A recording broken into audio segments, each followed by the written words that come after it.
About the desert. Now, you are approaching about almost 20 years now without the league title. Obviously, you've bagged the FA Cup and just the FA Cup in terms of domestic. I love how you're about to count like other stuff as well. I was like Europa. Nah, there's nothing else. Europa, not just the Carabao.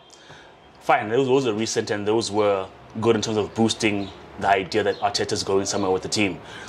Now that you're sitting on top and your team is purring, like I sent you a take with no because had you wanted to, well, not had you wanted to, because Liverpool had some resistance, but you guys were clearly the better side on the day.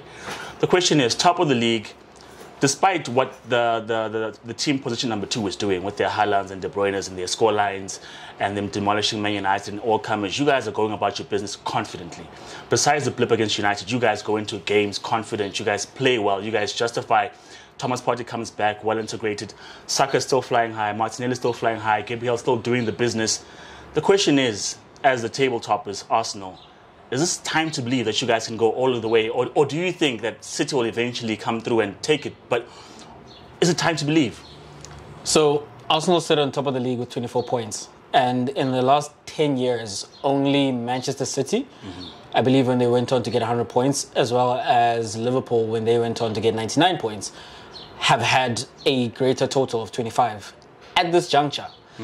So if you're looking at raw numbers, those suggest that it is time to believe in this team, because even with that Liverpool team, at some point they took a jump with Klopp, where they've arrived as title contenders, you know, and the project that Arteta and Edu and the rest of the club have taken on, it was with the eye that, well, you remove the guys who you don't think you've got a future with, and you pack this team with the youngsters, but quality as well, because the idea is that, okay, you finish 8th and 5th, and then there will come a season where you are then right up there at the top.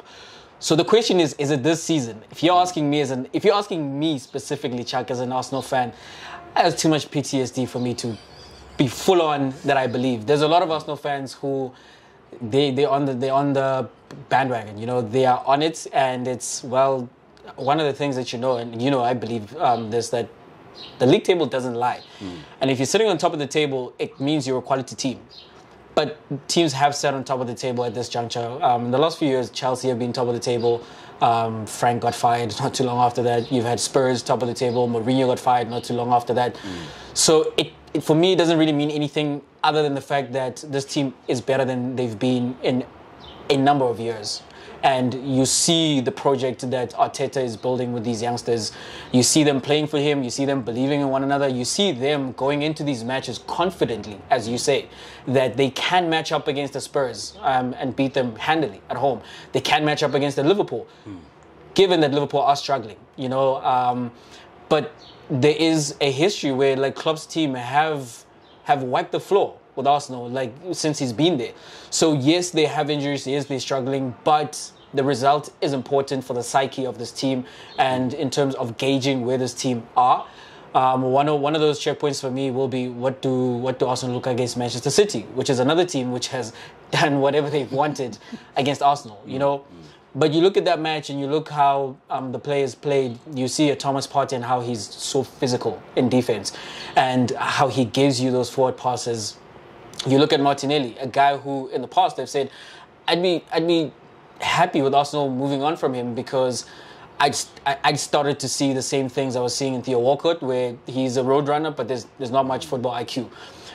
In the match against Liverpool, for example, you see him pushing it forward, where you're thinking he should give a pass, but then he's cutting back and he's switching it to the other side, to Saka on the other side.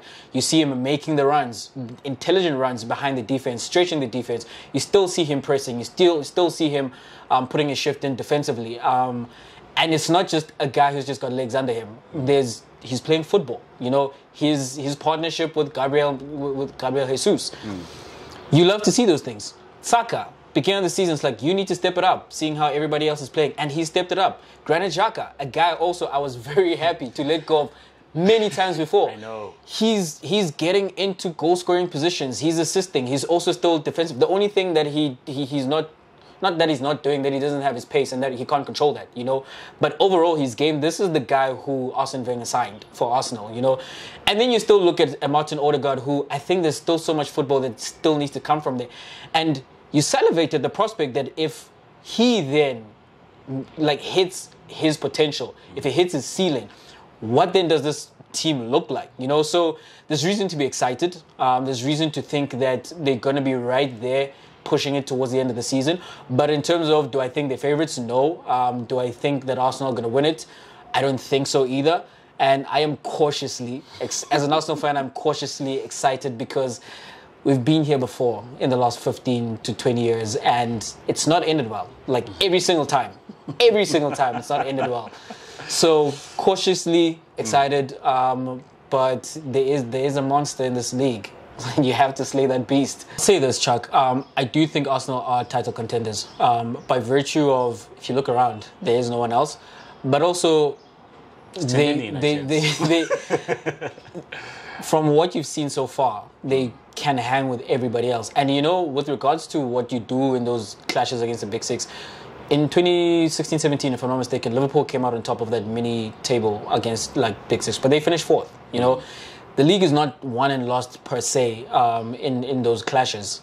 Sometimes it is when you check what has happened with Liverpool and City in recent seasons. If Liverpool have those results where they were 7 points ahead one time going into a clash at the Etihad, they probably win the league. Similar last season in those two draws, if they get one of those as a victory, they win the league. You know, I don't necessarily think that's how it always happens because there are so many other teams and there are so many other results to get, which is why Manchester City are in second place because they have gone to Aston Villa and drawn. They've also drawn another match, whereas Arsenal have only lost the one match against Manchester United and won everything else. So it is how you perform against everybody, not just your direct rivals.